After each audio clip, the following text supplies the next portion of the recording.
అండి, అందరికీ నమస్కారం. నేను మీ చైతు, వారణాసి అబ్బాయి.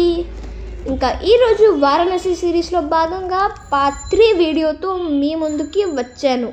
కాశీ అన్నపూర్ణాదేవి గుడి. ఈ గుడి విశ్వనాథ్ గుడి పక్కనే ఉంటుంది. 12 ఏళ్ళకు ఒకసారి గుడి అలంకారం మారుస్తారు. జగద్గురు శ్రీ శ్రీ శ్రీ వేదుశంకర భారతి సన్నిధానం వారి చేతుల మీదుగా అన్నపూర్ణాదేవికి కుంభాభిషేకం చేశారు. ఈ అలంకారంలో మన అమ్మవారు చాలా బాగుంటారు. ప్రతిరోజు ఎన్నో వేల మందికి ఆకలి తీర్చే మన కాశీ అన్నపూర్ణాదేవి. నేను కూడా చాలాసార్లు గుడిలో ప్రసాదం తిన్నాను. చాలా బాగుంటుంది.